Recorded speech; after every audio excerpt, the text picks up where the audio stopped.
antes de ella, pero evidentemente hay un antes y un después en las condiciones y en el agravante, digamos, los factores agravantes que han impedido que estos derechos sean ejercidos. Y para ello, me voy a permitir también tomar datos de investigaciones que hemos realizado dentro del marco del Instituto de Investigaciones en Ciencias del Comportamiento.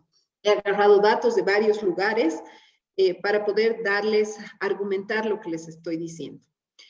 En primer lugar, creo que es súper importante entender que cuando hablamos de los niños y las niñas, si bien los niños y niñas son sujetos de derechos, hay tanto el Estado como sus padres son finalmente los garantes de estos derechos, del ejercicio de estos derechos, porque por condiciones de su participación, por condiciones de su desarrollo, etcétera, etcétera, necesitan de alguna manera que el Estado y los adultos organicen de alguna forma esta garantía de derechos, a pesar de que son ellos dueños, digamos, de estos derechos y que los pueden reclamar, necesitan de un mundo adulto que escuche estas demandas.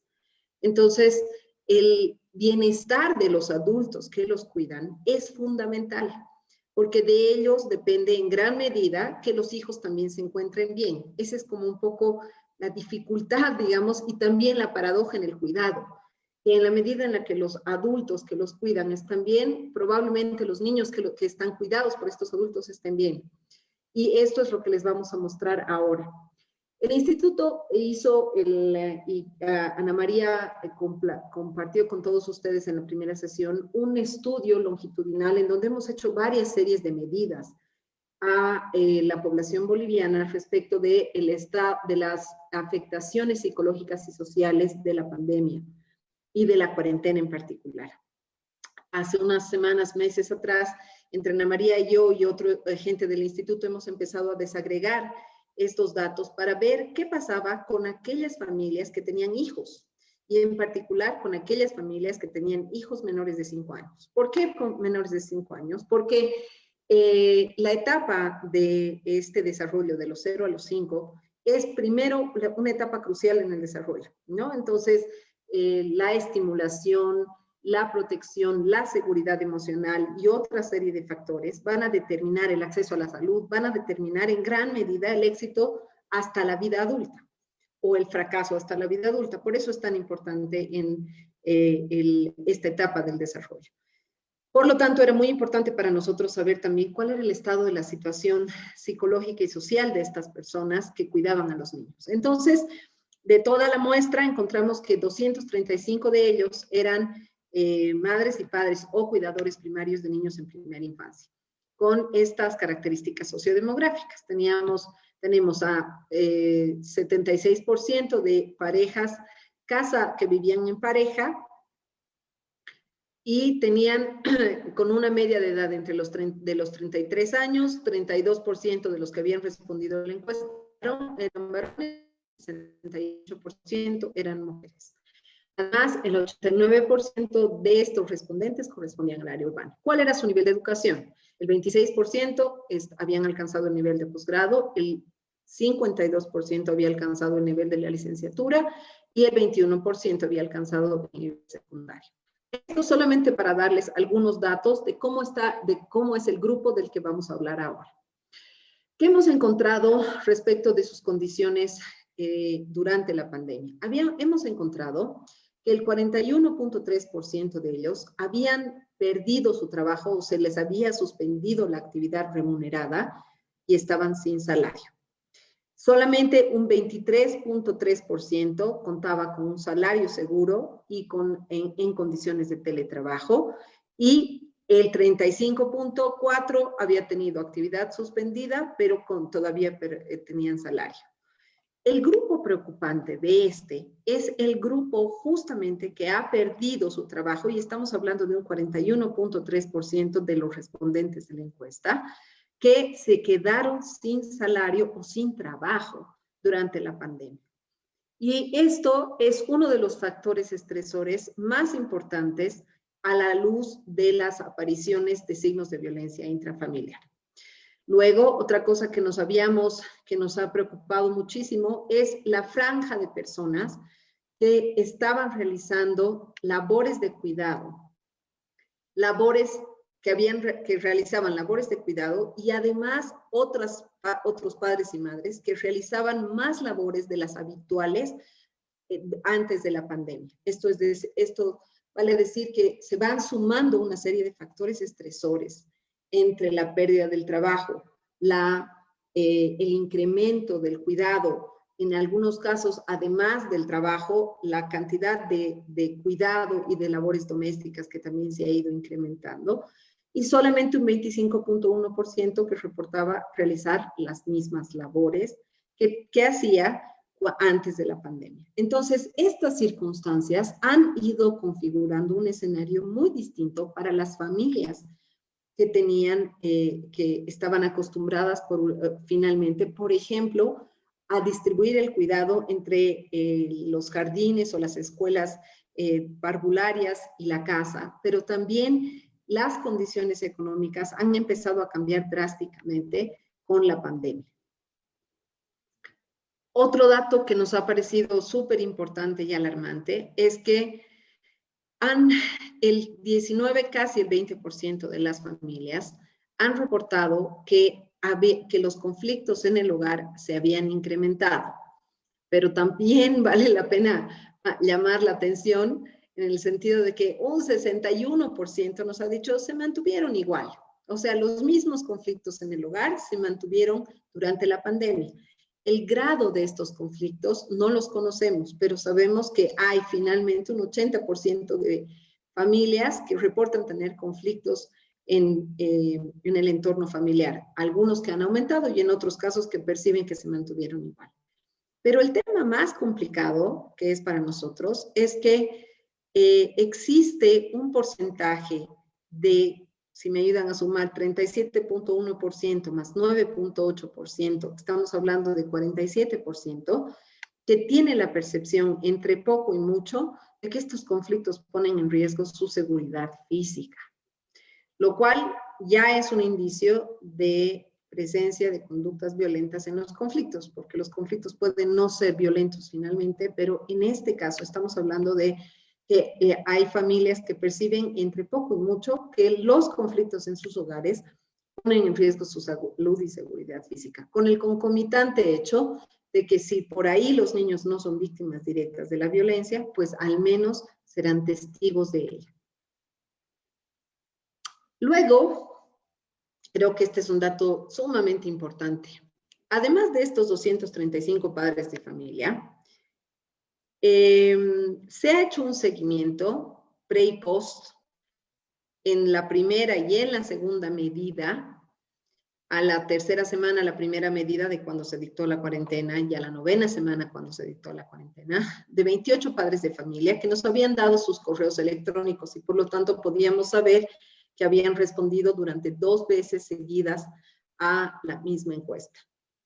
Y aunque el número es poco, los resultados son tremendamente llamativos. Estos mismos padres de familia, en la primera medición, en la primera encuesta, dijeron que solamente el 14.13% habían manifestado síntomas o signos de depresión, el 21.4% de ansiedad, el 25% de estrés y el 32.1% de impacto al evento. Pero en la segunda medida, estas mismas personas reportaron al 100% percepción de depresión, percepción de ansiedad. ¿Se imaginan cómo ha ido incrementando este nivel el nivel del estado anímico de las personas que están a cargo del grupo de niños y niñas? El estrés ha subido del 25 al 92.9% y el impacto al evento ha subido de 32.1 a 57.1, con 20 puntos casi de diferencia, 25 puntos de diferencia entre una y otra medida. Ello nos empieza a llevar a la conclusión de que los cuidadores primarios de los niños en primera infancia han empezado a sufrir un deterioro importante que al margen de ser preocupante en sí mismo por la población de adultos que cuida a los niños, también preocupa en el sentido de cómo puede esto repercutir en el desarrollo, en el cuidado, en el cotidiano relacionamiento de estos padres con sus niños y sus niñas. Ustedes saben que hace 3 días atrás se han reportado los últimos 3 infanticidios con un total de 46%, de 46 casos de infanticidio.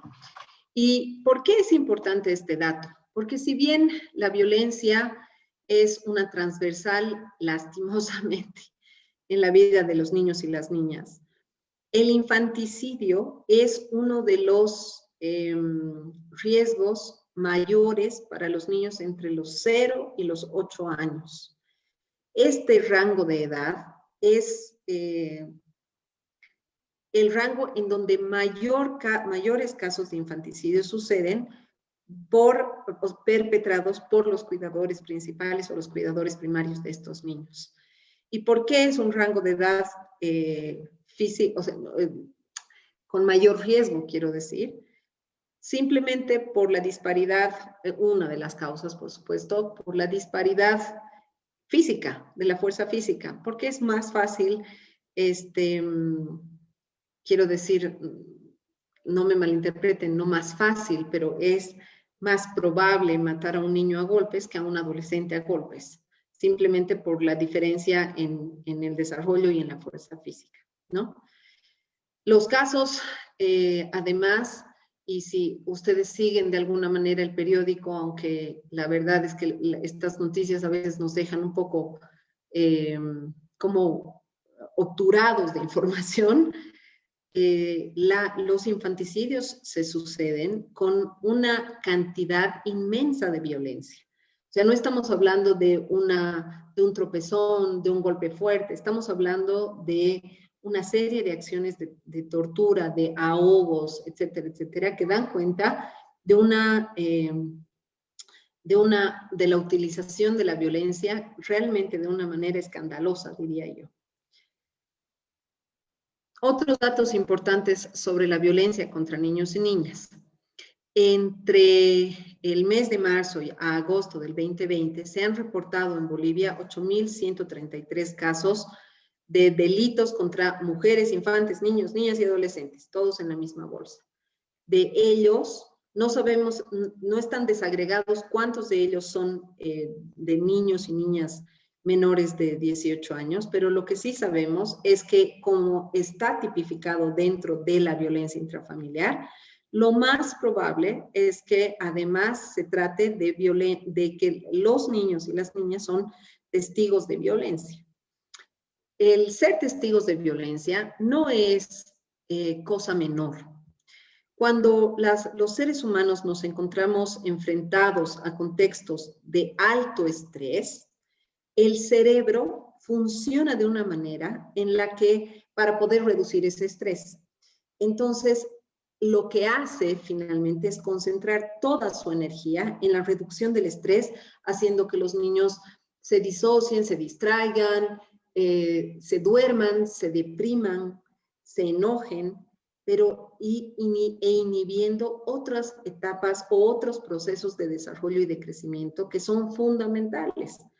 No es necesario que los niños, hay estudios famosos sobre el desarrollo del cerebro en niños y niñas que son víctimas de violencia o testigos de violencia y aquellos que son criados en entornos amorosos, estimulantes, y la configuración cerebral del tamaño del cerebro es realmente distinto. O sea, no estamos hablando solamente de configuraciones emocionales o de resultados o de consecuencias emocionales que esto pueda tener. Tiene consecuencias en la geografía del cerebro, en la forma en la que un cerebro luce, con, por supuesto, concomitantes resultados cuando ese niño crece y tiene que enfrentarse a la vida adulta de manera autónoma, con capacidades.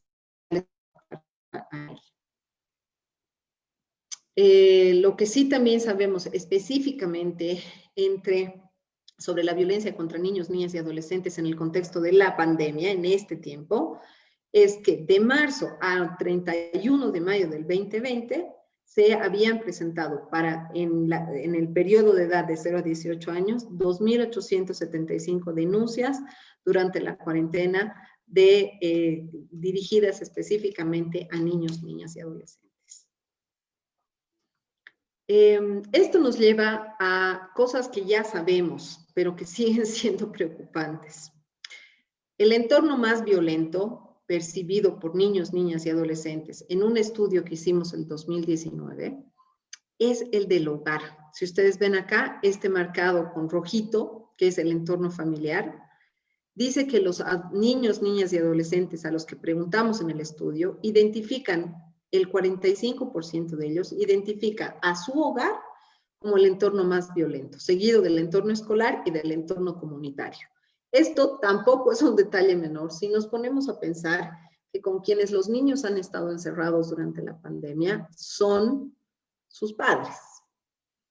El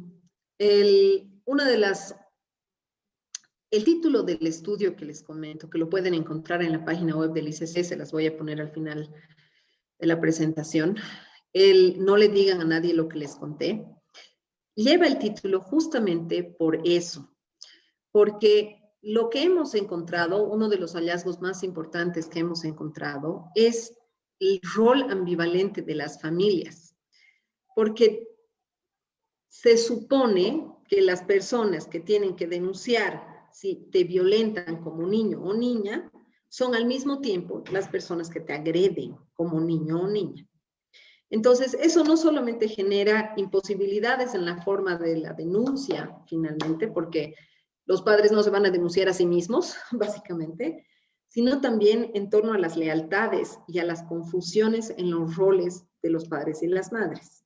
En psicología nosotros conocemos muy bien, y quienes hacemos terapia familiar o lo hemos estudiado, sabemos que la lealtad familiar es uno de los vínculos más difíciles de romper. Los niños, las niñas, los adultos inclusive, somos leales a nuestros padres a pesar de estar muchas veces en contra de ellos, ¿no? Se dice que los hijos o se diferencian de sus padres o se parecen a ellos, pero siempre los tienen como referente.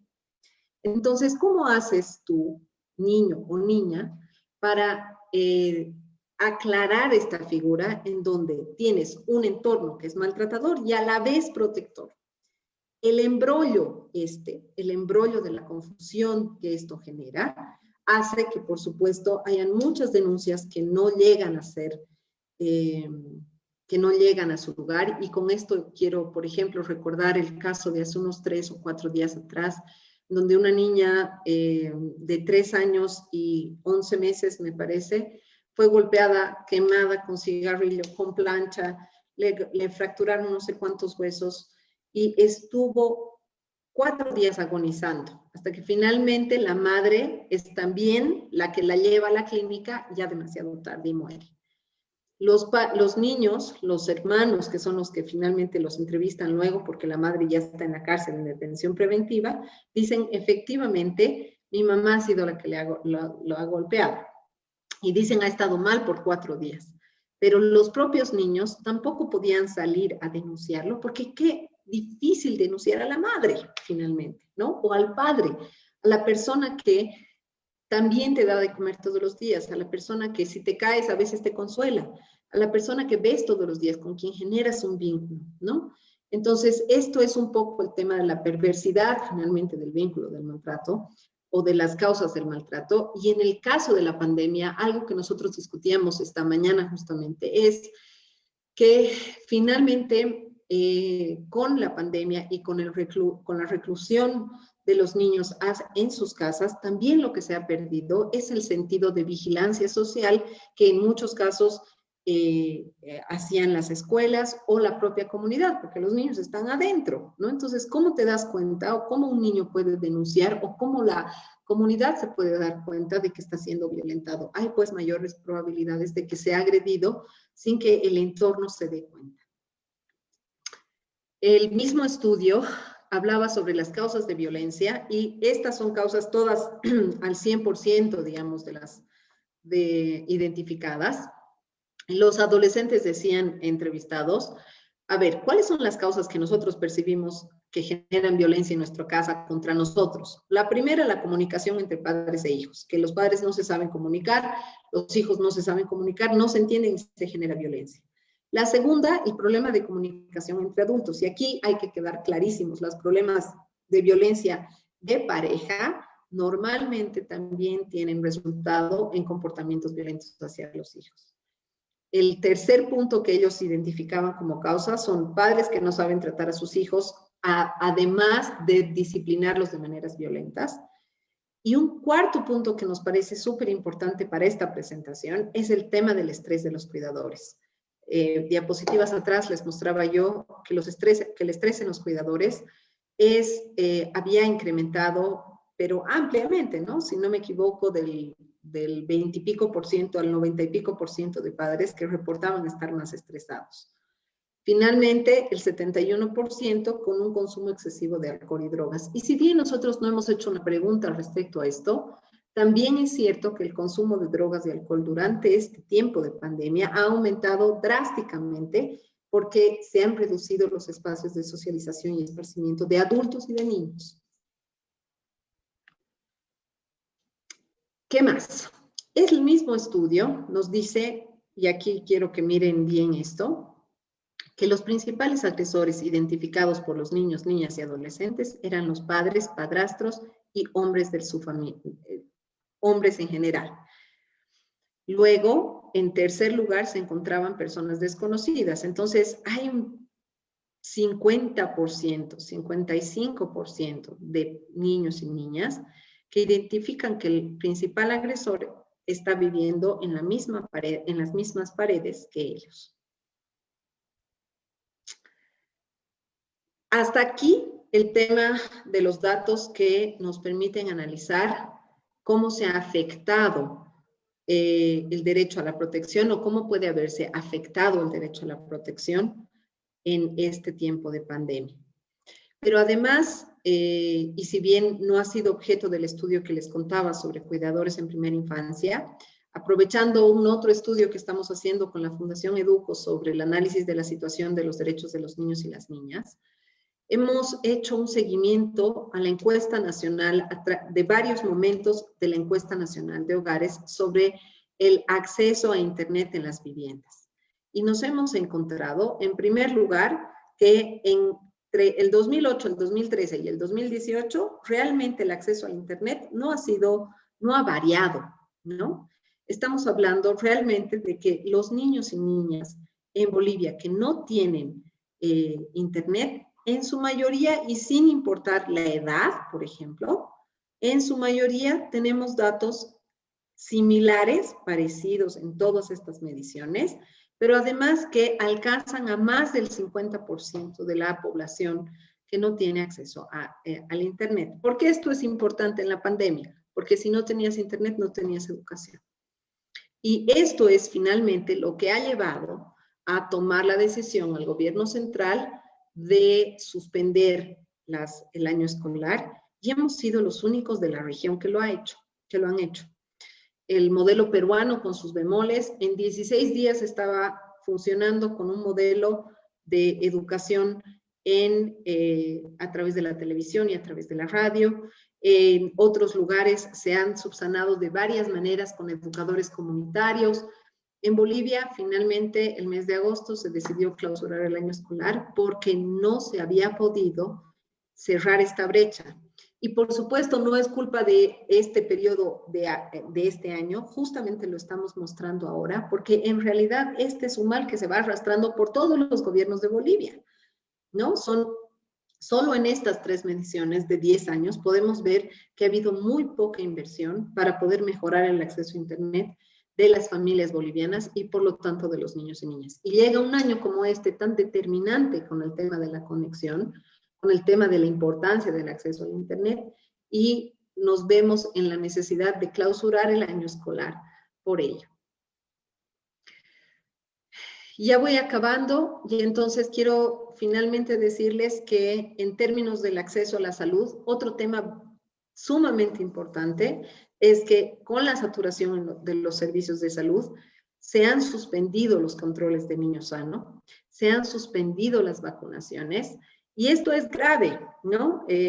Los médicos que me rodean me explicaban que para que una vacuna funcione, el 95% de la población tiene que estar vacunada, ¿no? Y en Bolivia se habían erradicado ya o se habían controlado ya varias enfermedades como el sarampión, como el rotavirus y otras, porque el sistema y el acceso a la vacunación era continuo y permanente. Pero han habido 6 meses, 7 meses, donde esto no ha sucedido. Ahora se está empezando a reactivar, pero eso significa una nueva concientización porque las familias tienen miedo de llevar a los niños o de mismo ellos ir a los servicios de salud y contagiarse de coronavirus. Finalmente, luego el tema de la teleeducación, de quienes podían pagarlo y que luego el año fue clausurado, ¿no? Finalmente se ha incrementado la posibilidad de ser maltratados y se ha reducido su espacio de participación. ¿Por qué? Porque ahora no hay otro entorno más que el entorno familiar con quien tienen relación primordialmente. Entonces, cierro con la idea central de que distan mucho de ser héroes. Para mí, son víctimas de grandes desigualdades que se han ahondado y se han agravado por estos tiempos de pandemia. Los estudios de los que les estoy hablando están en esta página web, icc.website, y en el Facebook, que vamos poniendo varios de nuestros posts así, y si quieren, por supuesto, contactarme, este es mi correo, y me va a encantar escuchar qué opinan de esta presentación. Muchísimas gracias.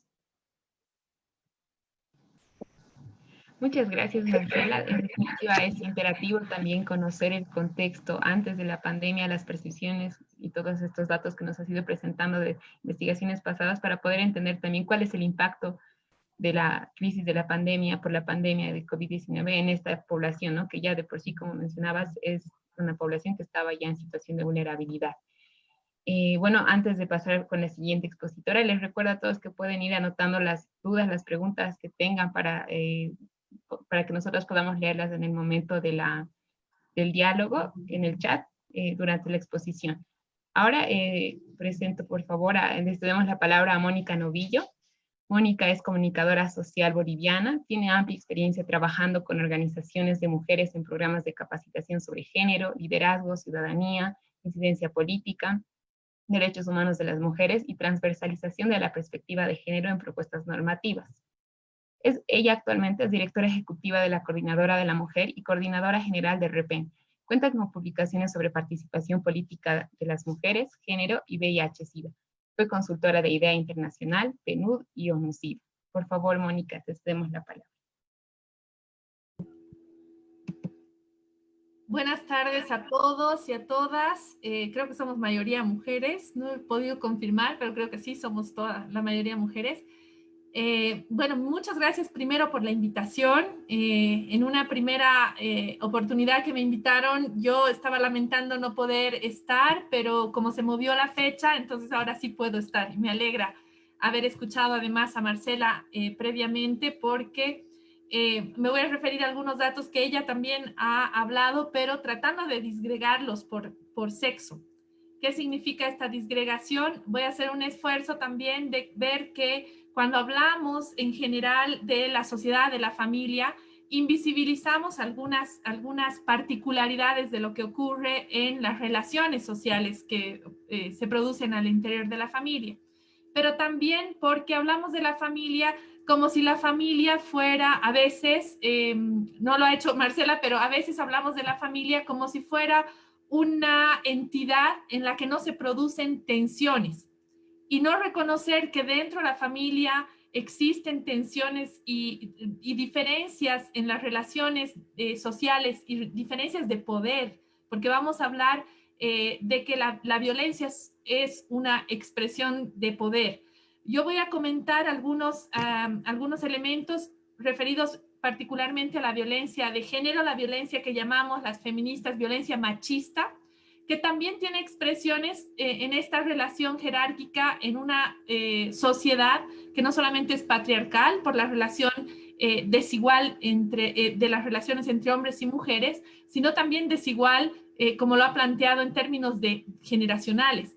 Los adultos respecto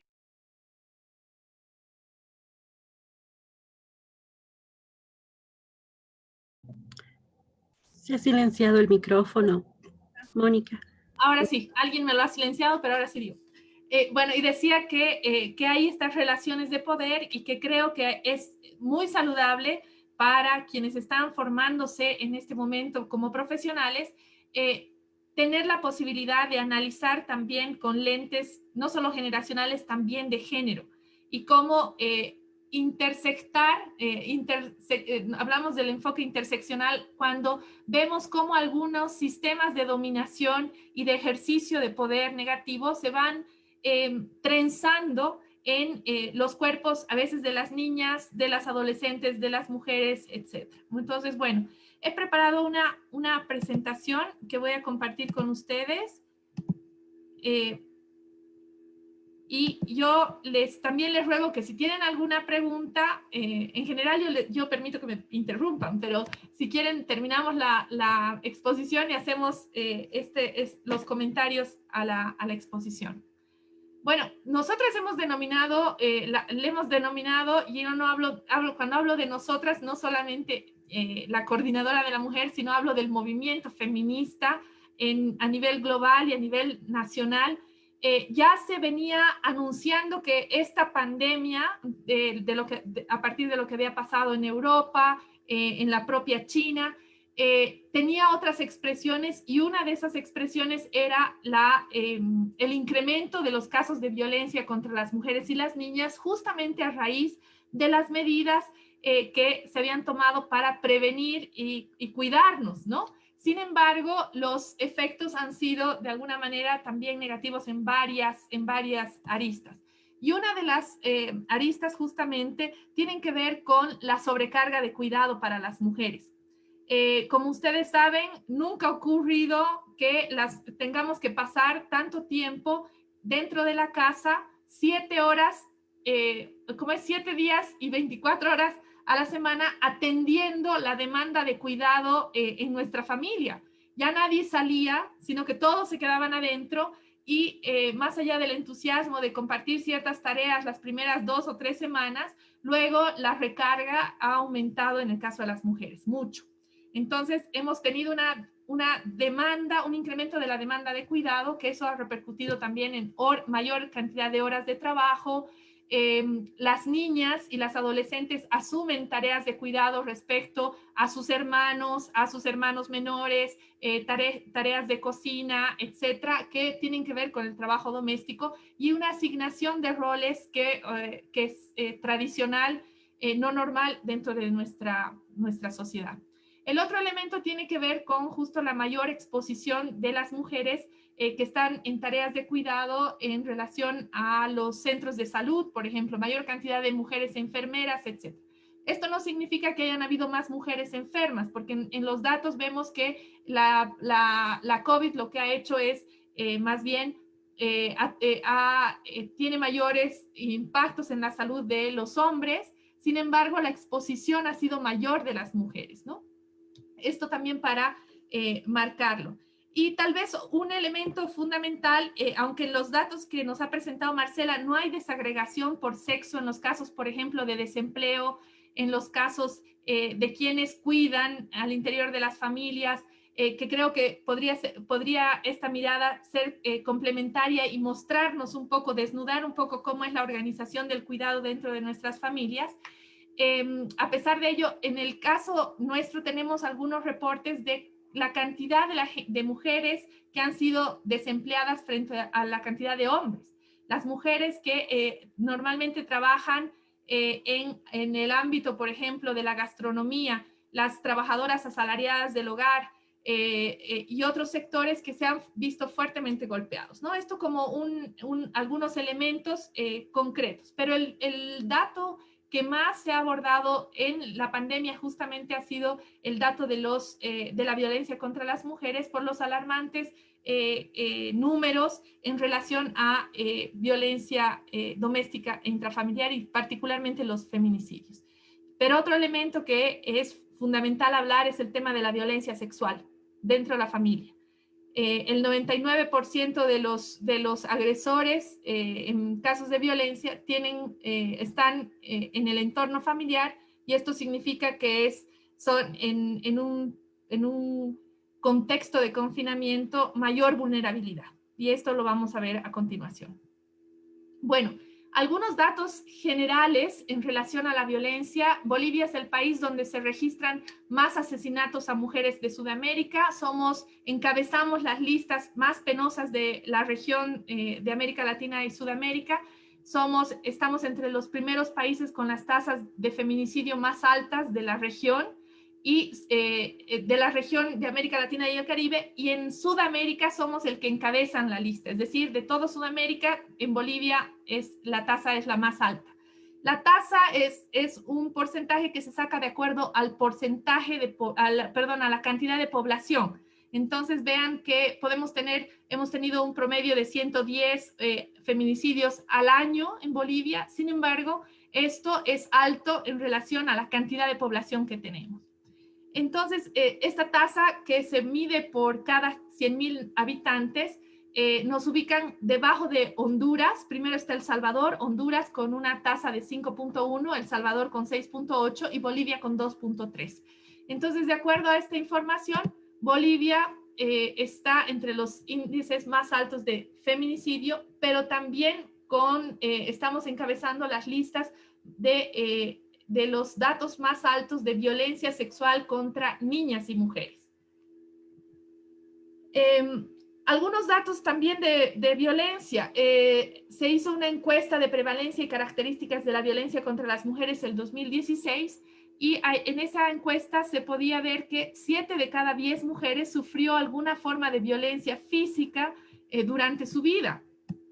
Y esto nuevamente no es un dato menor porque, como hemos visto, por lo que nos planteaba Marcela, a lo largo de la vida de las mujeres vivimos diferentes formas de violencia y lo triste es que se trata de una cadena a lo largo de nuestra vida. No solamente en la infancia, en la adolescencia sufrimos violencia, en cuanto empezamos una relación de pareja empezamos a tener situaciones de violencia y en algunos casos es durante toda nuestra vida si no tenemos la posibilidad de salir de un ciclo de violencia.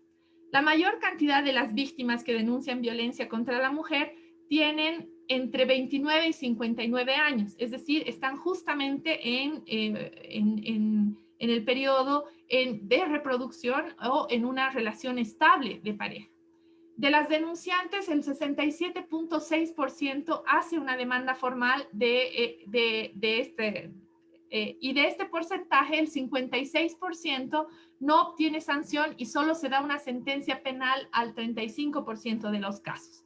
Es decir, la violencia en general es una expresión que goza de impunidad en nuestra sociedad. Estos son los datos de feminicidio entre el periodo 2013 y 2020, que de alguna manera ya estaba comentando y nos ubican en esa vergonzosa lista. Y el 2020, a la fecha, ya tenemos 98 feminicidios. Nos estamos acercando aceleradamente a la centena y probablemente tengamos el promedio que he mencionado entre 110 y 115 feminicidios al concluir el año. No es que yo esté aspirando a esa cifra, sin embargo, la tendencia nos muestra que podríamos estar en eso, ¿no? Los feminicidios por departamentos. Bueno, el primero es, este año es La Paz. Otros años hemos tenido mayor cantidad de feminicidios en el departamento de Cochabamba y en el departamento de Santa Cruz. Esto tiene que ver también con la cantidad de población, pero sin embargo, si comparamos los datos que tiene La Paz respecto a Cochabamba, Cochabamba tiene la mitad de población que tiene el departamento de La Paz, sin embargo, lo triplica. Y en el caso de Santa Cruz, lo duplica con un poquito más. Es decir, efectivamente, el departamento de La Paz debería ser un departamento que tiene que ser analizado para ver qué está sucediendo. Probablemente, cuando se anunció que íbamos a pasar confinadas más de 3 meses, el confinamiento rígido ha durado 3 meses en Bolivia, desde el 22 de marzo hasta el 30 de junio, podíamos haber creído que iba a disminuir la cantidad de casos de violencia contra las mujeres. Sin embargo, lo que hemos visto es que esto se ha ido incrementando.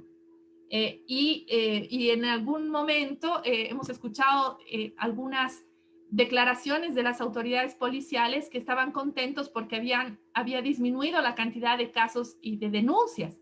Sin embargo, no nos explicaban las condiciones en las que estábamos. Nadie podía circular durante 3 meses de la pandemia, de la cuarentena rígida. No podíamos salir de la calle, no podíamos trasladarnos en buses. Entonces, una mujer que vive una situación de violencia no tenía las condiciones para sentar la denuncia. Segundo, los servicios durante el periodo de cuarentena no funcionaron de manera regular. Durante las primeras semanas, nosotras y otras organizaciones de mujeres hicimos seguimiento a las llamadas a la Fuerza Especial de Lucha contra la Violencia y efectivamente estas no estaban siendo contestadas. Esto luego mereció que las autoridades policiales reconocieran y sancionaran algunos efectivos que no estaban contestando las llamadas. Pero luego también supimos que los efectivos policiales fueron trasladados a otras unidades para cumplir tareas de persecución, control de las restricciones de la propia cuarentena y no a cumplir sus funciones protegiendo a las mujeres que llamaban a la Fuerza Especial de Lucha contra la Violencia.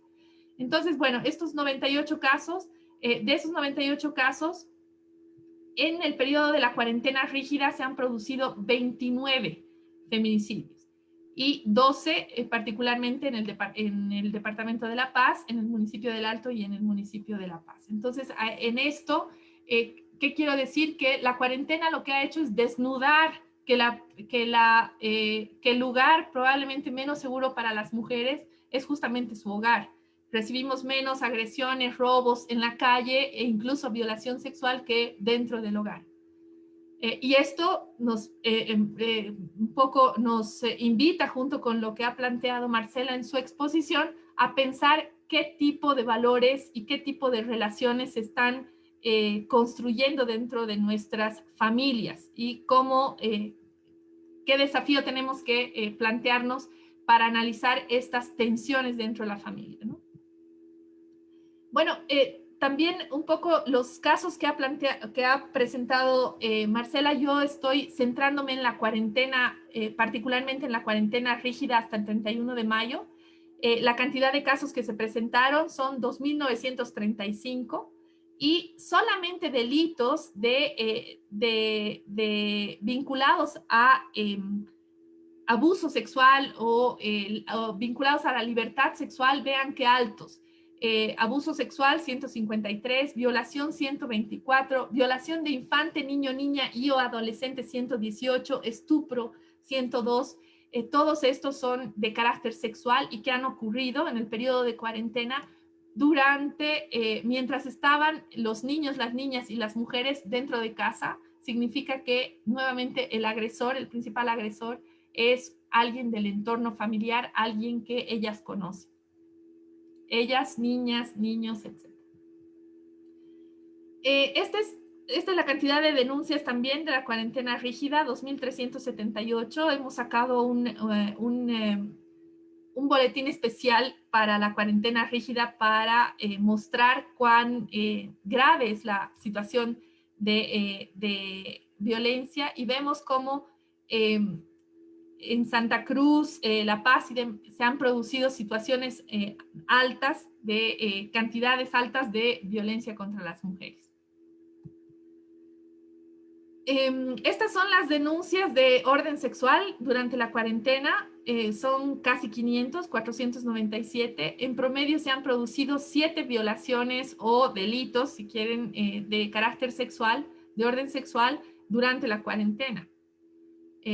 Y esto es alto porque sabemos además que no existe en algunos casos posibilidad de que los niños y las niñas, por las propias condiciones que planteaba Marcela, denuncien. Y en el caso de las mujeres sucede de manera similar, es decir, si estás conviviendo 24 horas, 7 días a la semana en espacios a veces muy reducidos dependiendo del tamaño de las casas donde están, la mayor parte de nuestra población además vive en espacios reducidos y en condiciones de hacinamiento.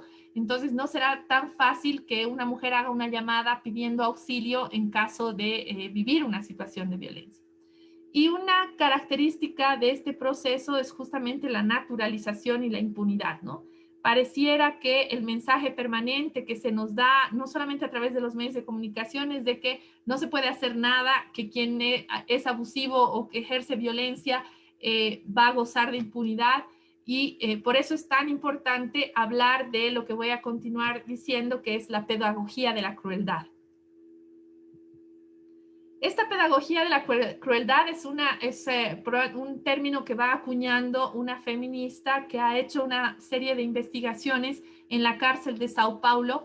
Ella es Rita Segato, que ha hecho unas investigaciones justamente con feminicidas y con agresores sexuales. Y ella plantea que son parte de esta pedagogía de la crueldad los actos y prácticas que enseñan, habitúan y programan a los sujetos a transmutar lo vivo y su vitalidad en cosa u objeto. Entonces, parte de lo que nos plantea Segato es que no nos ven como personas, sino como objetos, y que objetos pertenecen a ciertas personas. Entonces, implica, según esta mirada, instalar la inercia y la esterilidad donde había flujo vital. Entonces, es expropiarnos la condición de ser humano con vida y tratarnos como cosa. Entonces, aquello que fue convertido en cosa, en la mirada de nuestra sociedad también, es pasible a transacción, compra, venta. Ahí vemos cómo los cuerpos de las mujeres pueden ser comprados. Se vuelve mensurable, o sea, medible, y obsolescente, porque se acaba su valor y por tanto es funcional al capitalismo. Ella hace una relación entre la compra y venta de los cuerpos de las mujeres en una sociedad también capitalista. Y pone como ejemplo la violación, que es un acto de rapiña y consumo del cuerpo que expresa la cosificación de la vida, la expropiación del cuerpo. Es un delito cuyo rédito no es material, sino de expresión, da un mensaje de poder que ejerce sobre la víctima. Entonces, en el caso de la violación, es casi un mensaje del poder que tienen para tomar y usar estos cuerpos que estamos hablando en el caso de la violencia sexual y de la violación. Y entonces el matar en ese marco no es solo el fin, sino la forma que despoja al que es ahora objeto de toda dignidad, dejando residuos. Bueno, entonces las invito a buscar también a todas ustedes esta reflexión que hace Rita Segato. Porque también es parte de esta pedagogía la naturalización de la violencia. ¿Y a qué nos referimos con la naturalización? Que se ve como algo natural, una reacción violenta. Entonces, la exposición permanente, por ejemplo, a la violencia en los medios de comunicación, etcétera, hace que como un efecto de anestesia, ya no nos conmueve tanto escuchar tantos datos. Y creo que ese es un rol que deben analizar los medios de comunicación, ¿no? Actualmente la exposición a la violencia se ha ampliado con acceso desde muy jóvenes a este tipo de mensajes. Entonces, todo lo que vemos en la televisión, los noticieros, un tratamiento probablemente no adecuado de la violencia contra las mujeres o contra las niñas, la hipersexualización permanente que hay en la publicidad, por ejemplo, de las niñas, son elementos que hay que analizar porque nuevamente nos ponen a las mujeres y a las niñas como objetos. El resultado se percibe en las interacciones sociales, la creación de patrones de relación y los paradigmas que se construyen en el imaginario colectivo. Entonces, se van construyendo ideas que nos hacen pensar que la violencia, nada podemos hacer contra la violencia y que siempre ha sido así, que así de natural podría ser. Entonces, hay que mirar con mucho cuidado estos procesos de socialización que tienen impacto en la vida de las mujeres. Bueno, hemos visto y vemos en las redes sociales, y ahí hay algunos ejemplos de cómo se construye este imaginario de mandato de ejercer un tipo de masculinidad agresiva en los niños y en los jóvenes, parte un poco de lo que planteaba Marcela en términos de que vamos aprendiendo comportamientos violentos y reconociendo que en muchos casos la violencia es una forma de de abordar o de enfrentar los conflictos. Entonces, ahí es donde vamos mirando esto. Y en los medios, en las redes sociales, en TikTok, por ejemplo, se hizo muy popular un chistecito de una simulación, un simulacro de una violación a raíz de que encuentran a una mujer ebria en una cama. En este caso era un tiktokero, digamos, muy popular, pero que hace de alguna manera apología de una violación de una persona que está que no está en conciencia, ¿no? Bueno, el caso de la niña Esther, que que me imagino ustedes deben recordar, que parte del análisis del hecho violento, primero de la violación y luego del asesinato de esta niña, se centra en la responsabilidad de la madre y no en la responsabilidad del autor del hecho. Entonces, de alguna manera, esta pedagogía de la crueldad contribuye a transferir la responsabilidad siempre a las víctimas o al entorno, pero le quita responsabilidad a los hombres. Entonces nos violan porque estamos exponiéndonos, porque usamos minifalda, porque estábamos en la calle, porque habíamos bebido, porque estábamos en un entorno masculino. Todas las justificaciones que contribuyen a quitarle la responsabilidad al actor violento, ¿no? Bueno, voy a referirme muy rápidamente a los modelos de masculinidad que se van construyendo justamente a partir de esto. Como hemos visto también en los datos de Marcela, la mayor parte de los agresores son hombres. Esto implica que hay que iniciar un proceso de análisis de cómo se construye la masculinidad. Es decir, el hombre no debería sentirse orgulloso de ser hombre si es violento. Entonces, esta asociación de algunas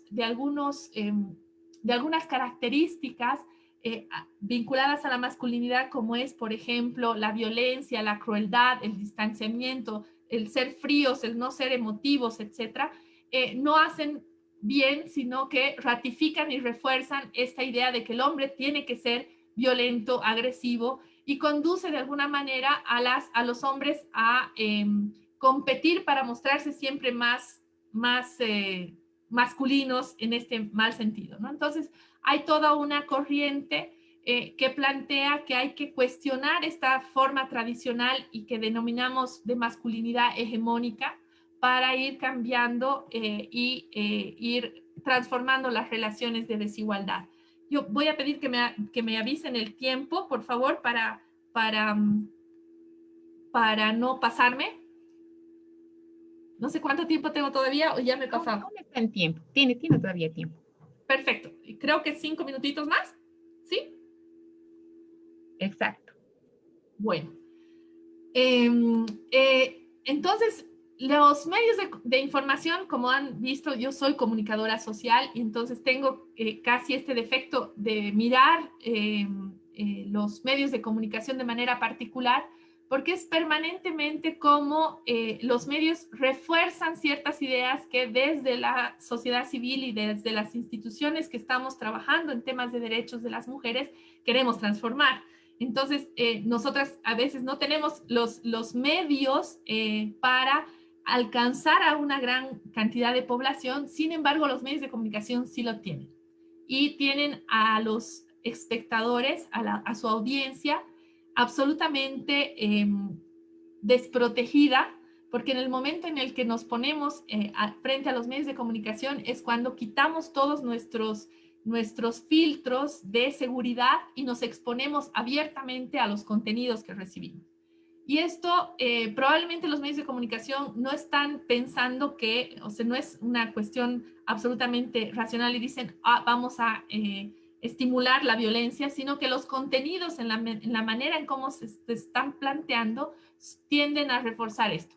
Expresan una posición a veces de rapiña, escarnio. Ustedes van a ver cómo todavía los medios de comunicación compiten entre ellos para obtener la declaración de las víctimas o de los familiares y les ponen el micrófono sin sensibilidad alguna.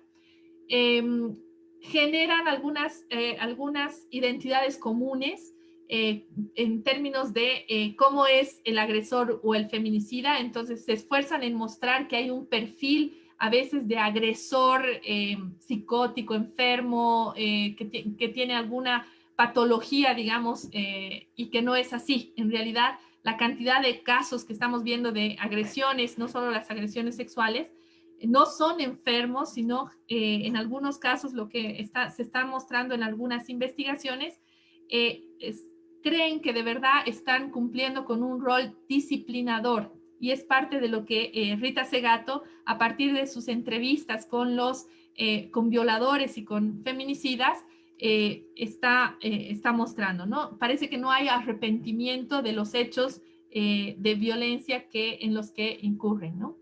Y el otro enfoque, que es el de la espectacularización. Entonces, estamos en todos los informativos. En la década de los 90, una de las grandes demandas y desafíos que había para los movimientos de mujeres era tratar de que la violencia contra las mujeres se vea como un asunto público, y por eso se llamaba la atención de los medios de comunicación. Ahora, efectivamente, los medios de comunicación abordan la violencia contra las mujeres, pero lo hacen espectacularizando y banalizando las situaciones de violencia en las que vivimos. Entonces, pasamos a ser objetos y números en nuestra sociedad.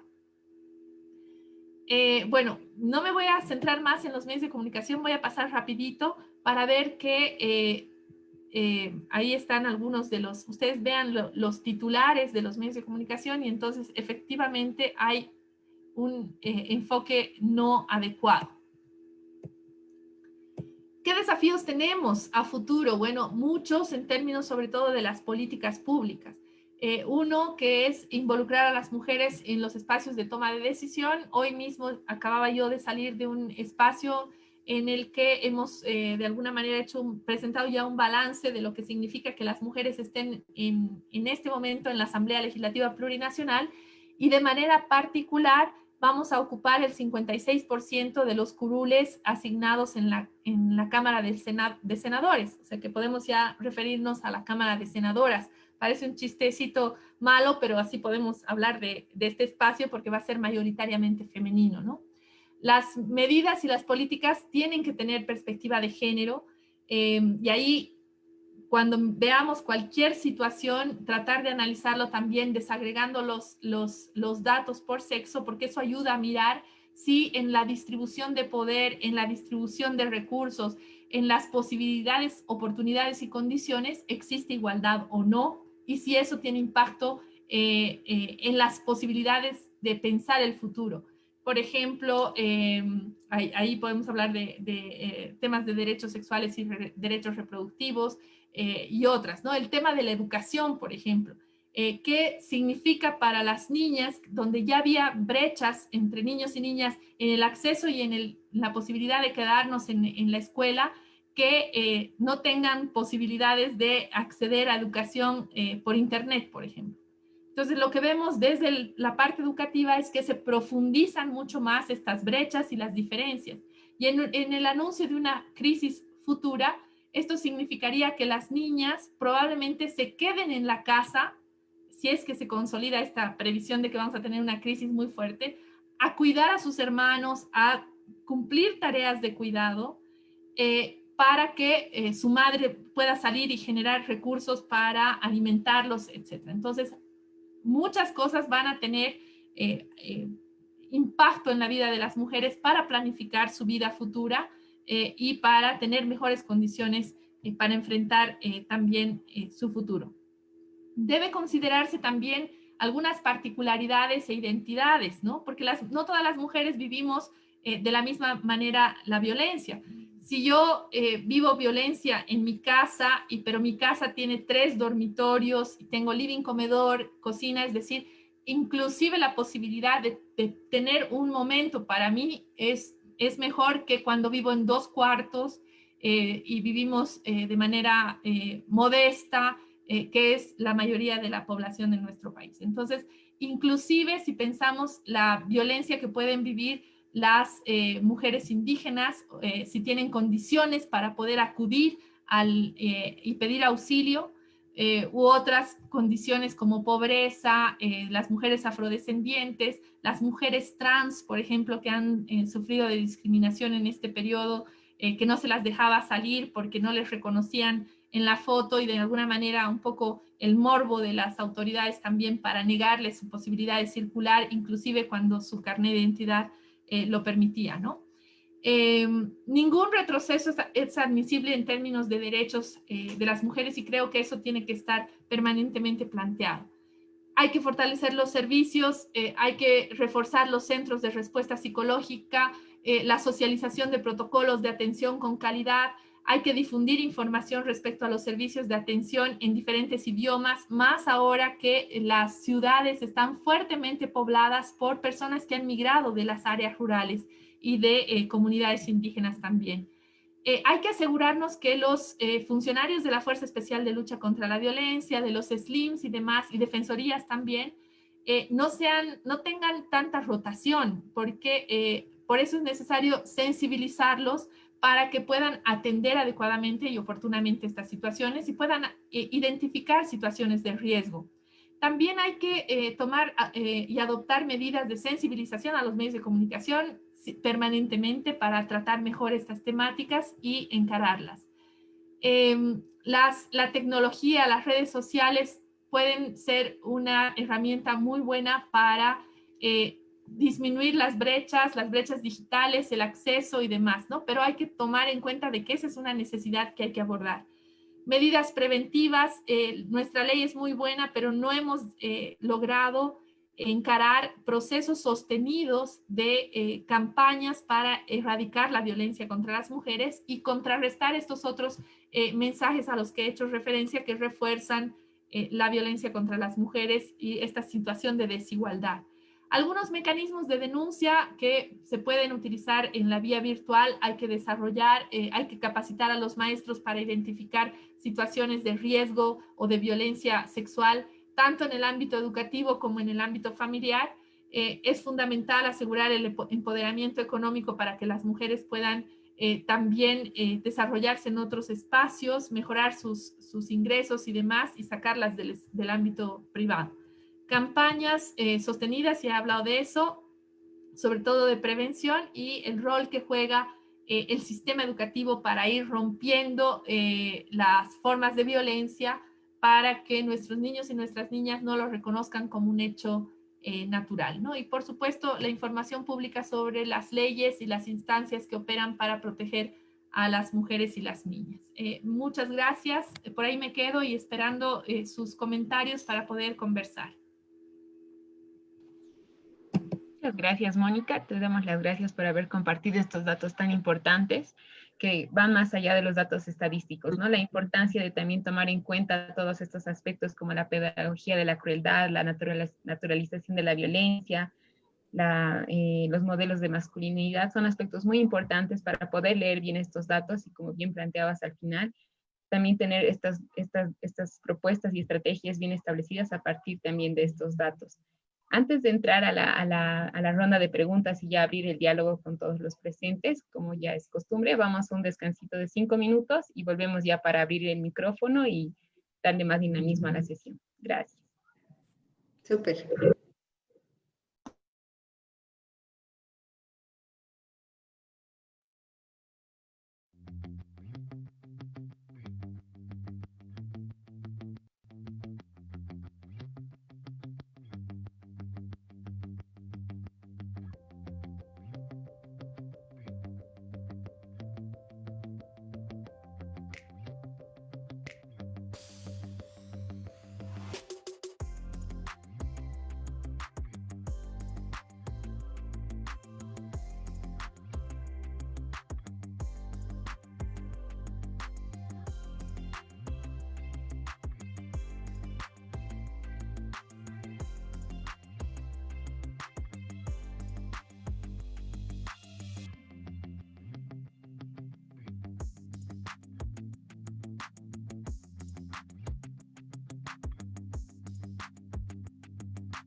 Bien, ahora sí es momento de abrir el diálogo, hacer las preguntas si es que hubieran. Y bueno, los invitamos primero a encender las cámaras y también tienen la oportunidad de abrir el micrófono si es que hubiera si es que alguien deseara hacer un comentario, hacer una pregunta.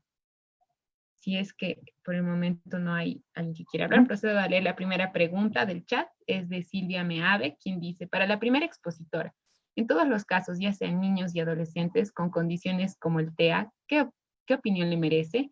Ya que su lucha tanto con las dificultades en su relacionamiento social y en esta época, deberían entender que no se puede salir para nada ni para socializar, en especial en el tiempo de aislamiento estricto. Y ya a manera de opinión ella comenta, el tan mal...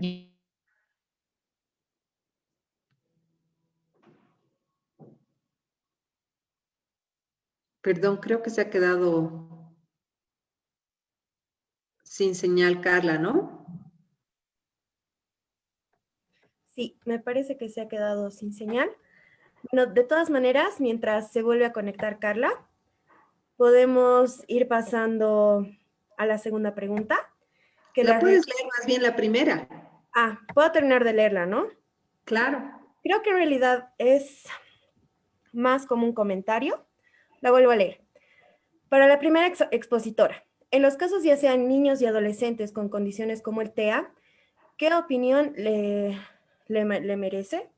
Ya que se lucha tanto con las dificultades en su relacionamiento social y en esta época deberían entender que no se puede salir para nada ni para socializar, en especial en el tiempo de aislamiento estricto. Y a manera de opinión personal, el tan mal llamado distanciamiento social, y no así lo correcto, creo que sería distanciamiento físico. En este y otros temas no ayudaron para nada los medios de comunicación y las redes sociales con la total desinformación o la llamada hoy en día infodemia, en especial en esta emergencia sanitaria. A ver, como me siento aludida como primera expositora, quiero empezar diciendo que, voy a empezar por el final del comentario. Y en efecto, me ha gustado muchísimo el análisis tan completo que ha hecho Mónica y me alegra muchísimo que desde tu profesión, Mónica, puedas mirar el rol tan central de la reproducción así indiscriminada, descarnada de las redes sociales, de los medios de comunicación, en todo lo que ataña a lo que nos está pasando, digamos, en términos políticos, en términos de salud, en términos de la violencia en las familias. Hay ya varios estudios que hablan sobre la utilización de las redes sociales como una forma de manipulación y de polarización de las poblaciones. He visto recientemente un documental que tiene en Netflix, les aconsejo, que se llama El dilema de las redes sociales, que es escalofriante realmente sobre la forma en la que la información está modificando el comportamiento de las personas y cómo genera, porque están en la forma en la que está configurado finalmente la utilización del orden de las noticias en las redes sociales particularmente, y cómo están configurados para generar adicción a las redes sociales, ¿no? A la utilización de estas redes sociales. Esto también porque he leído un último comentario por ahí que vamos a luego abordar en la temática. Respecto del tema de los niños con trastorno del espectro autista, yo creo que este y otros grupos, justamente estábamos discutiendo el tema de la discapacidad con un estudio que estamos realizando en el instituto, se han visto gravemente, las brechas se han visto gravemente ahondadas también, porque si antes era ya difícil, digamos, que el niño o la niña estuviera inserto en una escuela y hay condiciones muy complicadas para este cumplimiento, como por ejemplo que los propios padres tengan que estar inscritos en el colegio poco más para poder los niños ser sujetos de este derecho. En este tiempo, el acceso a la educación, el acceso a la salud y el acceso a mejores condiciones de vida ha estado mediado por quienes tenían oportunidades económicas para mantener estas condiciones.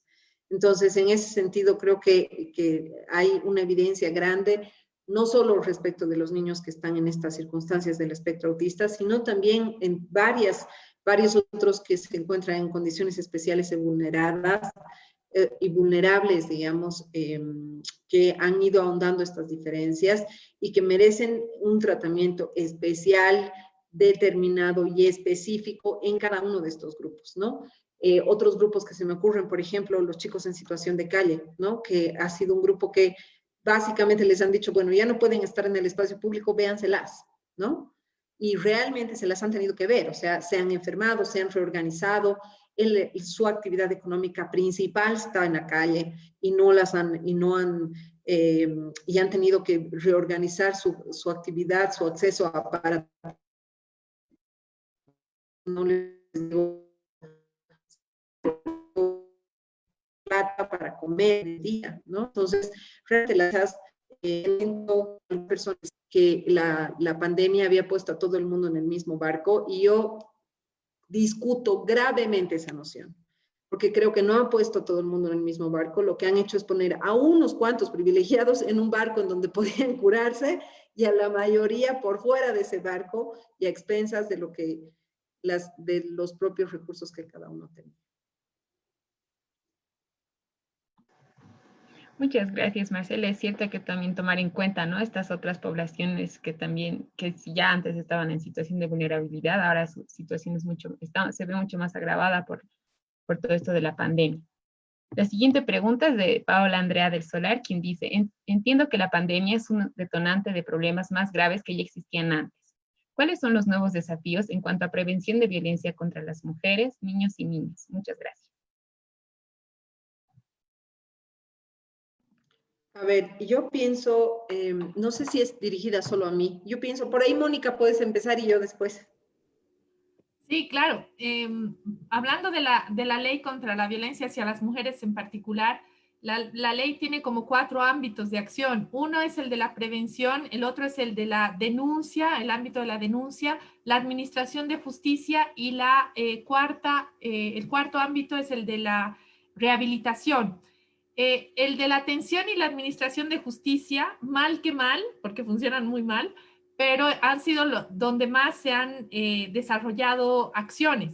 En cambio, el ámbito de la prevención no ha sido suficientemente abordado y ni se le han asignado recursos adecuados para que se pueda avanzar en eso. Y eso implica que comprendamos, digamos, toda la sociedad, entendamos, tengamos algunos elementos de sentido común de rechazo, por ejemplo, a las expresiones de violencia. Esta idea de que existen los jóvenes, bueno, hace poco hemos hecho una campaña que se denomina Actúa junto con Oxfam Internacional. Es una campaña que está centrada en llamar la atención de los jóvenes para actuar cuando ven una situación de violencia en sus pares, una chica con su novio, etc. Y alertar sobre ciertos comportamientos de control que pueden tender a convertirse en acciones de violencia, ¿no? Mándame tu ubicación, con quién estás, sacate una selfie, mándame tu ubicación en tiempo real, etcétera, cosas de esas, pásame tu clave, etcétera, que parecen muestras de preocupación y que pueden ser expresiones de control y que luego se convierten en situaciones de violencia, porque una otra constatación es que la violencia contra las mujeres está iniciando justamente en relaciones de noviazgo. Entonces, si nos alertamos sobre eso, podemos ver que la prevención, tanto el sistema educativo como la comunicación misma, no ha cumplido un rol ahí. Lo que hay que hacer es alertar sobre estos comportamientos, pero también generar condiciones para que las chicas, las niñas, puedan denunciar. Y en algunos casos, ¿cómo denuncias a tu maestro si tienes acoso sexual o si hace tocamientos impropios tu maestro?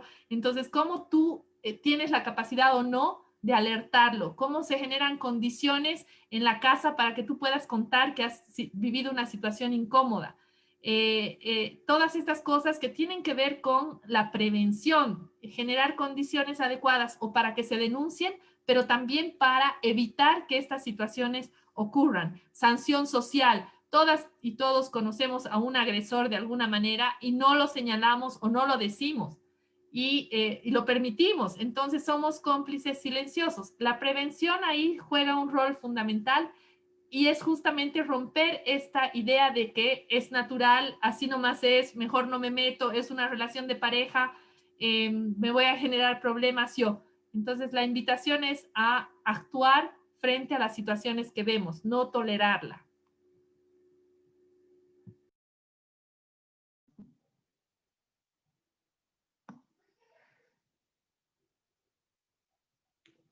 Quizás la siguiente. Perdón, Chica. pensé que Marci vas a completar. Sí, está bien, gracias, Mónica, es cierto, es una invitación, ¿no?, a todos a cuestionar un poco nuestra posición y también lo que podemos hacer para aportar con estas problemáticas. La siguiente pregunta Yo quisiera, perdón, solamente contribuir con una idea que se me acaba de ocurrir y que creo que es bien importante resaltar, y Mónica lo decía muy bien. Creo que hay dos cosas que son fundamentales y que no solamente en tiempos de pandemia, sino porque la pandemia de la violencia es una constante en Bolivia, ¿no? Una es que es importante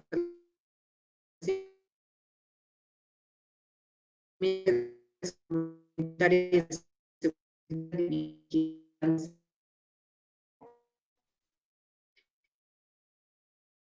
importante el sistema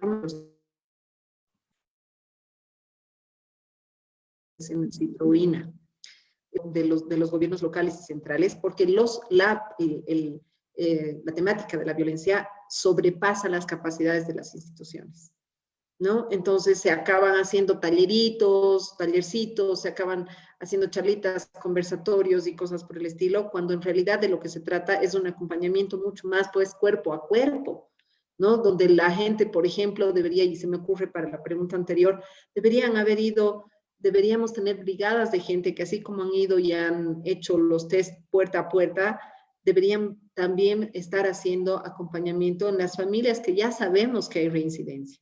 Pongámonos a pensar en el caso de la muchacha que ha muerto recién, o de la mujer en realidad que ha muerto recién a balazos, ¿no? Ella había presentado una denuncia anterior. ¿Quién le ha hecho un seguimiento a eso? Nadie, hasta que finalmente esto ha sucedido. Entonces, ese tipo de, o sea, la humildad del Estado de reconocer que no puede con lo que está sucediendo, porque realmente no puede, y el pedirle a las organizaciones de la sociedad civil que formen parte de este sistema de protección plurinacional, el CIPROINA famoso, para niños, niñas y adolescentes, para que actúen de una manera mucho más coordinada, con una respuesta mucho más eficaz. Creo que es otra de las formas de prevención que podríamos pensar. Gracias, Marce, por el aporte. Paso a la siguiente pregunta, ahora sí, que es de Daniela Montes de Oca, quien dice, es para ambas expositoras. Sin duda son datos alarmantes que no deberían dejarnos de sorprender. La violencia está enraizada en un sistema social complejo. Tengo la esperanza de que existan ya buenas prácticas sistematizadas en cuanto a todo el conflicto expuesto y que nos falta implementar. Específicamente a la relación de padres, madres de familia e hijos. ¿Qué se puede hacer en vista de todos estos datos? ¿Cuál vendría a ser nuestro rol propositivo como miembro de la sociedad? ¿Qué buenas prácticas existen?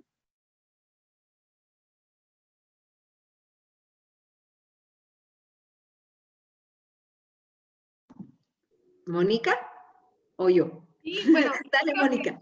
Yo creo que hay que hacer un esfuerzo para identificar buenas prácticas, ¿no? Hay trabajos, por ejemplo, en comunidad, en barrios, que justamente lo que hacen es alertarse entre ellos, implica una serie de transformaciones, ¿no? Es esta lógica de que vives en un edificio pero no te hablas con ninguno de tus vecinos, que es muy común, o que no, cuando escuchas alguien que grita, en un edificio, todo el mundo se mantiene mejor dentro de su departamento en vez de buscar ayudar, etcétera. Ese tipo o te haces a la vista gorda directamente para no intervenir. Ese tipo de acciones son comunes, pero hay algunas iniciativas que se toman en colectivo, ¿no? Para alertar, por ejemplo, frente a situaciones de violencia. Yo creo que tenemos que recuperar un poco la lógica comunitaria también para eso, porque si pensamos en campañas sostenidas en los medios de comunicación, son muy costosas y probablemente no las vamos a ver, pero hay iniciativas, por ejemplo, de barrios donde cuando se escuchaba que una mujer estaba siendo golpeada, salían las vecinas a golpear las ollitas, como hemos visto en el periodo de la crisis política el año pasado, pero era para llamar la atención. Entonces, inmediatamente sabía el hombre, el agresor, que la mujer no estaba sola. Entonces, ya se tenía conocimiento de que había un agresor ahí, entonces ya todos están pendientes de su comportamiento. Hay que tener cuidado con algunas medidas de este tipo porque también pueden incrementar más bien la fuerza en que se agrede. Pero creo que hay como mayor sensibilidad, por ejemplo, en el caso de violencia contra niños y niñas, que cuando se trata de mujeres adultas, ¿no? Pero de todas maneras, estas iniciativas comunitarias ayudan a generar esta sensación de solidaridad y de que las mujeres no están solas. Y hay, por ejemplo, también mujeres que hacen acompañamiento a otras mujeres a denunciar. Gregoria Pasa en el Alto tiene un grupo de mujeres promotoras que hacen esa tarea casi voluntaria de acompañar a una mujer que ha vivido una situación de violencia y acompañarla. Cuestiones tan básicas como no cuestionar a una mujer que denuncia, ¿no? O no preguntarle ¿qué has hecho, por ejemplo, ¿no? Que es una forma en cómo se recrudece, se revictimiza, porque nuevamente algo habrás hecho para que te peguen, cuando a veces los actos violentos en realidad son una forma de expresar solamente la relación de poder. Entonces no es que estén borrachos, o sea, hay que desmitificar todo lo que está alrededor de los hechos violentos y de las agresiones para contribuir a cambiarlas. Entonces, las campañas sostenidas son muy costosas y probablemente no tengamos la capacidad de hacerla, pero hay que asegurar que todo el tiempo hayan mensajes positivos de construcción de cultura de paz, ¿no? En la misma línea de Mónica, una cosa que creo que es importante es rescatar y recuperar el rol de la prevención de los hombres. O sea, en los hombres, en la construcción de sus masculinidades, en la forma en la que ellos pueden generar prevención de violencia hacia otros hombres, yo pienso que hay una fuente de riqueza importante e inexplorada finalmente, porque hay muchas intervenciones solamente dirigidas al empoderamiento de las mujeres, pero en donde los hombres no son tomados en cuenta como los actores centrales y principales, que las investigaciones están demostrando una y otra vez que finalmente son quienes están ejerciendo esta demostración, digamos, de poder y de abuso y exceso de fuerza física y de fuerza y de abuso emocional también. Y luego la otra cosa que pienso que hay en términos de las buenas prácticas, yo pienso que estos espacios son buenas prácticas. La naturalización de la violencia, yo siempre pienso en este ejercicio, ¿no? ¿Cuántos de nosotros hemos sido agredidos de niños o cuando hemos sido en relaciones de pareja? Y casi todos hemos tenido episodios de agresión. Para mí, en realidad, el ejercicio no es que la violencia está naturalizada. Yo pienso que el ejercicio es que se está desnaturalizando y eso cuesta, porque en realidad está naturalizada, o sea, si revisamos históricamente, digamos, cómo era concebida, por ejemplo, la violencia contra niños, niñas y adolescentes, yo me he quedado así en shock durante no sé cuántos días cuando me he enterado de que la primera denuncia de violencia la han tenido que hacer a la Sociedad de Protección de Animales en Estados Unidos en el 72, porque el maltrato infantil no existía como constructo. Y en Bolivia se implementa la noción de maltrato infantil recién en el 90. Yo tenía 10 años, lo que significa que si yo hubiera sido agredida en ese entonces, pues no tenía ni siquiera dónde decir que estaba siendo agredida, ¿no? Porque no existía el constructo social de maltrato, no había la figura legal de maltrato infantil en Bolivia. O sea que, y así miles de otras personas, ¿no? Y luego también con esas nociones hemos crecido. Entonces hay varias generaciones que tenemos que transformar para que esto se transforme. Y eso significa justamente tener estos espacios de diálogo para empezar a repensar esas cosas que yo sé que pueden parecer retóricas, ¿no? Hablar y rehablar, pero yo creo fuertemente en el poder del lenguaje y en el poder de la construcción de la realidad a través de ese lenguaje. Y que si nosotros somos capaces de pensar y salir de estas sesiones con ideas distintas, pues probablemente también tengamos actitudes distintas. Somos 100 en esta sesión, digamos, ¿no? Entonces creo que eso también puede ser una buena práctica. Muchas gracias, Mónica. Marcela, es totalmente cierto lo que dicen, ¿no? El buscar alternativas, el abrir estos espacios de diálogo, el rescatar ciertas prácticas, ciertas maneras de hacer que tal vez antes habían y ahora se están perdiendo, son cosas muy importantes, ¿no? Que nosotros podemos hacer como miembros de la sociedad.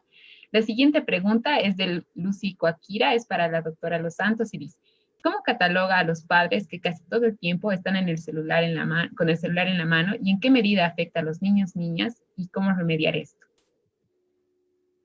A ver, yo no me animo a decir, o sea, yo no catalogaría de ninguna manera a los padres que utilizan las redes sociales, porque en realidad yo pienso que en general todos estamos siendo esclavos de estas redes y en este tiempo peor aún.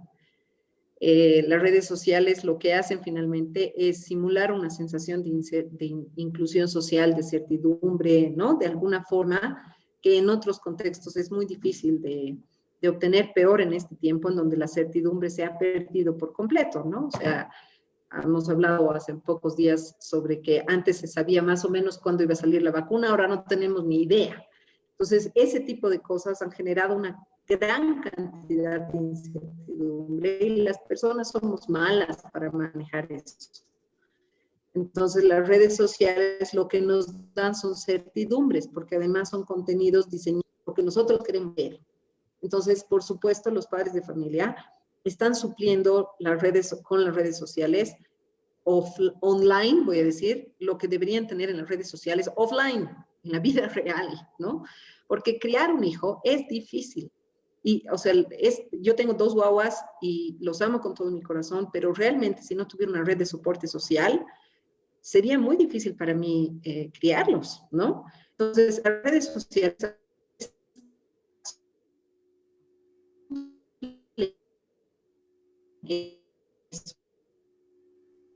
por supuesto, hay un porque de utilización de esta.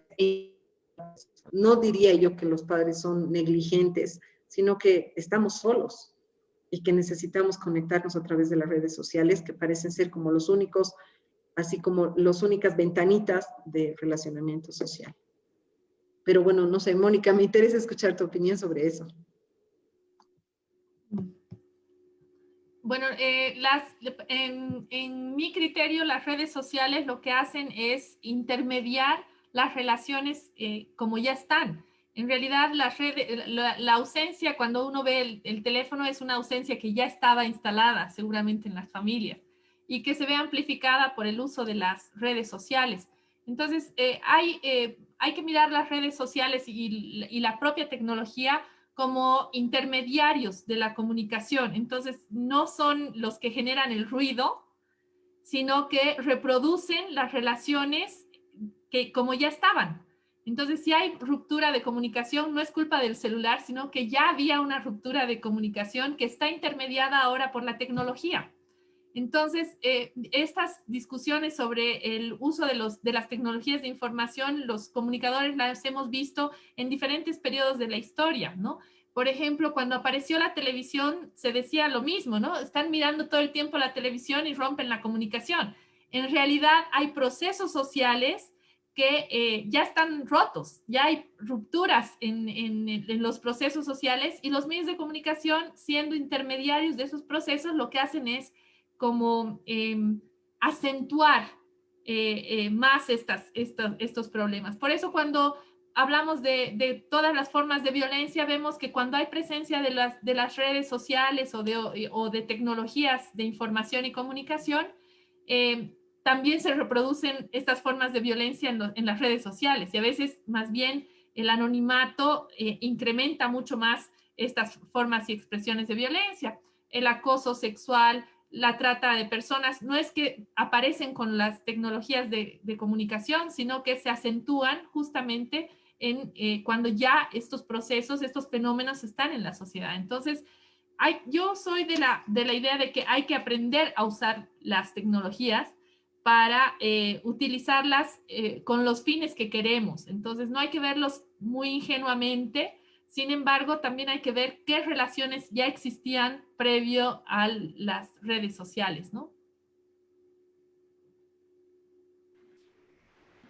Muchas gracias a ambas expositoras, igual por esta contribución. Hay otra pregunta que es de Erika Calderón, quien dice, es para ambas expositoras. El confinamiento nos encontró como estábamos, pensando en la gran posibilidad de un segundo confinamiento, que ya no sería novedad. Le pregunto a ambas, ¿qué recomendaciones tendrían para hacerle frente, conociendo los efectos que ha mostrado en sus intervenciones?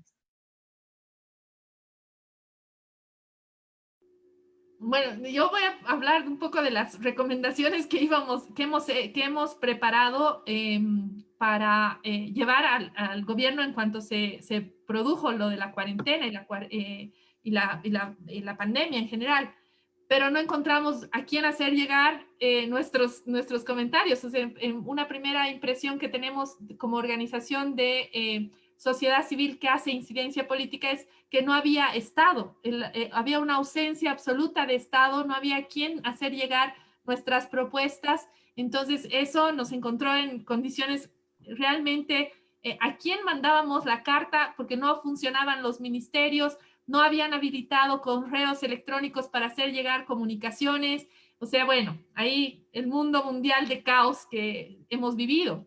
Lamentablemente, en el caso de nuestro país, hemos tenido un tiempo que se podía haber hecho como Estado, prevenir ciertas situaciones, porque ya se venían alertando. Una de las cosas que creo que han faltado es justamente convocar a organizaciones de sociedad civil con experiencia. Este año, el 8 de marzo, 2 semanas antes de que fuera declarada la emergencia sanitaria, se declaró el año 2020 como el año de lucha contra el infanticidio y el feminicidio. ¿Y qué medidas se han tomado este año en el marco de la COVID? Ninguna. Ni siquiera se ha asegurado que la policía atienda los casos de violencia contra niños o niñas y contra mujeres. Entonces, ese es una grave falencia, digo yo. Entonces, ¿cómo haces si te toca manejar una crisis de esta magnitud, pero que si tú como instancia pública trabajas en temas de violencia, convocas a las organizaciones que tienen algo de experiencia para ver cómo entre todas las fuerzas institucionales, y ahí, bueno, si puedes llamar a ONGs, fundaciones, universidades y demás, para que contribuyan desde el lugar que les toca a evitar o mitigar el impacto negativo que se puede producir frente a una crisis. Eso, asegurar que los servicios estén disponibles, difundir ampliamente los teléfonos, generar condiciones de conectividad en mercados, por ejemplo, o en algunos lugares públicos donde circulan las mujeres para que puedan denunciar casos de violencia. Bueno, y así una cantidad de propuestas que hemos ido construyendo para mitigar un poco el impacto negativo. Asegurar que las cadenas de producción también desde el área rural circulen a las áreas urbanas, prevenir ciertas cuestiones que podían haber sido muy obvias y que al final de la cuarentena han empezado a funcionar cuando debían haber iniciado desde el inicio. Obviamente nadie se esperaba que sean de esta magnitud la cuarentena ni los impactos porque son globales, pero efectivamente teníamos un tiempito para mirar lo que había ocurrido a nuestro alrededor para tomar ciertas previsiones, ¿no? Y yo creo que a futuro el no considerar a la participación de diferentes actores, incluidas, por ejemplo, las religiones. Yo no soy muy amiga de las iglesias, porque sobre todo en temas de violencia a veces no juegan el rol que podrían jugar, sobre todo en prevención. Las iglesias tienen todos los domingos a su feligresía sentada frente a ellos y a veces no mandan mensajes de justamente lucha contra la violencia y demás, y más bien las refuerzan. Entonces, y más bien les dicen a las mujeres que aguanten, etcétera. Bueno, no son todas las religiones, algunas sí, así lo hacen. Entonces, ¿cómo utilizar este poder que tienen las instituciones, los medios de comunicación, frente a una estrategia que debe ser liderada, obviamente, por el Estado?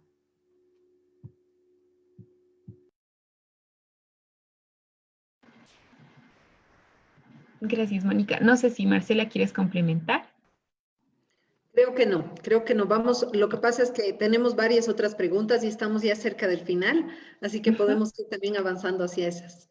Ok, continuamos tal vez con la última pregunta por los tiempos. Es de Dayane Mendoza. quien dice, los desafíos que se presentaron con respecto a las mujeres y los niños también podrían llegar en cierto punto a reflejar la realidad de los adultos mayores en las familias bolivianas.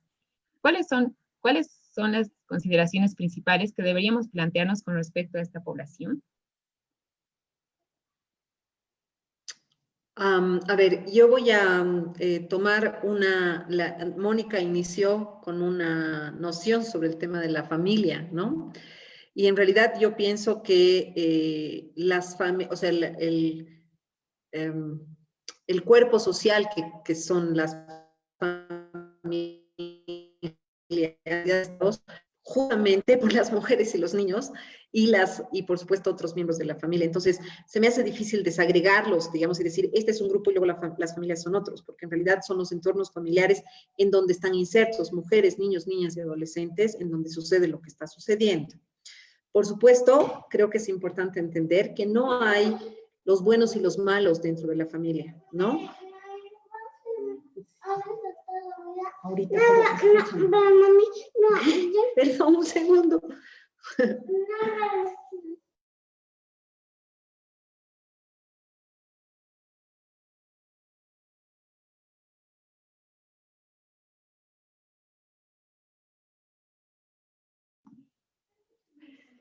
Disculpen.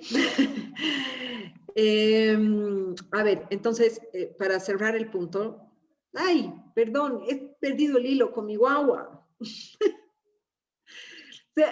Mónica, dame una mano. Estabas hablando de las familias y de la noción de familia. Ah, ya, gracias. Perdón, estoy con los dos enanos y pues ya después de 2 horas de sesión ya no saben qué hacer. Entonces, a ver, lo que quiero decir es que el entorno familiar es un entorno en donde no solamente o sea, los niños, las niñas, las mujeres sufren, y eso también es importante entender. El hombre también sufre, el hombre también es víctima del machismo, el hombre también es víctima del patriarcado, ¿no ve? No es el malo de la película. Entonces, en ese contexto, nosotros tenemos que entender que las unidades familiares o los constructos familiares, en primer lugar, son construcciones familiares, o sea, son construcciones sociales que necesitan repensarse y pensar que, porque la unidad familiar así pensada desde una familia nuclear occidental no funciona, por lo menos no en Bolivia, porque la gente está acostumbrada a tener apoyos y redes sociales, porque nuestro Estado no es lo suficientemente fuerte. Entonces, si nosotros nos aislamos como familias y tenemos familias, digamos, nucleares, con paredes cerradas, rompemos nuestras redes sociales, muchas cosas de las que estamos viendo, muchos efectos negativos suceden. La pandemia es una prueba de ello, porque se han cerrado las fronteras de las familias, se han cerrado las paredes y las puertas, y la gente ha empezado a sufrir más. Luego, la otra cosa es que tenemos que pensar entonces en repensar esta noción familiar, no esta noción familiar de repensar esta noción familiar de la familia mamá, papá, hijitos, sino también pensar en quiénes más están dentro de esta familia que pueden contribuir comunitariamente a mejorar las condiciones de ella. Entonces, creo que es importante, de verdad, desafiar esta noción nuestra de pensar que solo los papás y los hijos y los hombres son los malos. Tenemos que pensar en la unidad familiar como la unidad que necesitamos rescatar y trabajar en su fortalecimiento para mejorar el bienestar de todos los miembros que la incluyen, desde la familia extensa hasta la familia que cuida a ese niño, niña y adolescente. Eso. Gracias por el rescate. Gracias, Marcela. Tenemos tiempo para la última pregunta, ahora sí, que es igual para Marcela. Dice Erika Calderón. Marcela, siempre es un gusto escucharte. Dentro de todo este panorama que nos ha mostrado, ¿qué factores de construcción de resiliencia para los niños, niñas y adolescentes se pueden identificar?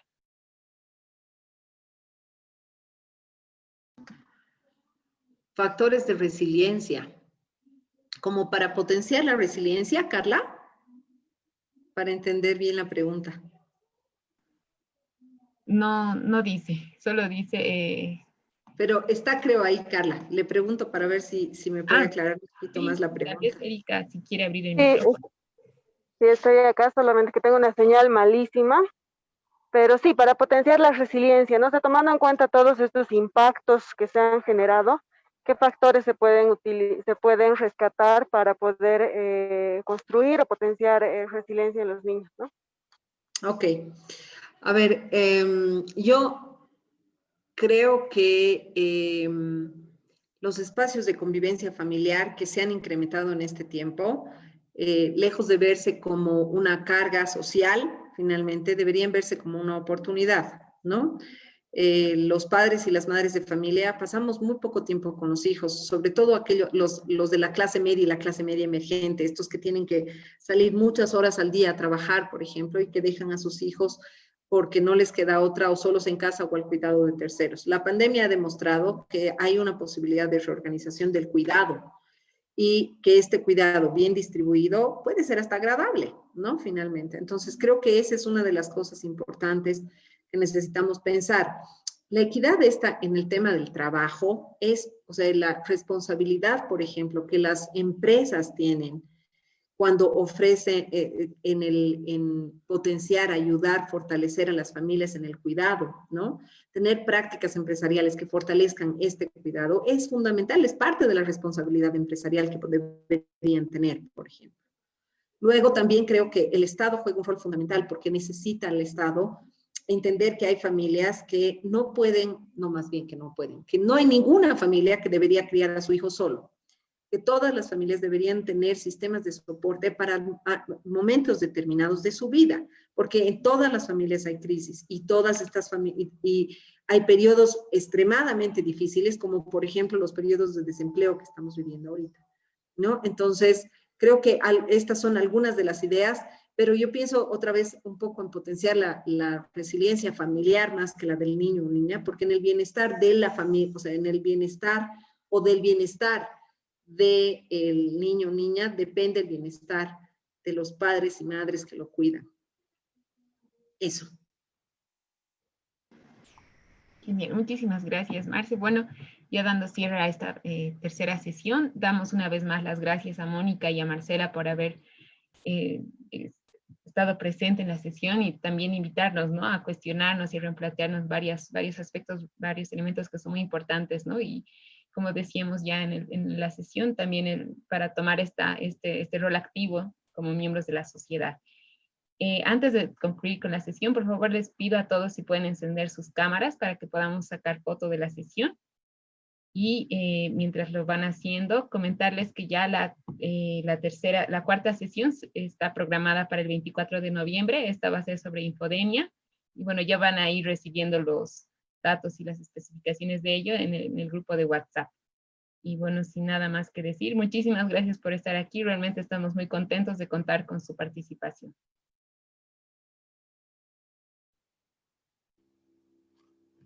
Y yo quiero solamente cerrar agradeciendo de verdad a Mónica. Ha sido un gusto compartir este momento contigo.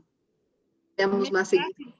Gracias por la invitación y bueno, hay montones de cosas todavía que podemos ir conversando, ¿no? Hay más confluencia de ideas que creo que para ir impulsando y demandando, nosotras hacemos incidencia política y hay mucho que cambiar y en temas de violencia grandes desafíos, ¿no? Bueno, entonces, y ustedes que están también acompañándonos para ver los dilemas en los que nos estamos moviendo y los desafíos que tiene la sociedad para ir aportando con nuevas visiones, ¿no? Así es. Mil gracias a todos. Adiós. Gracias. Buenas noches. buenas noches. Gracias. Gracias. Buenas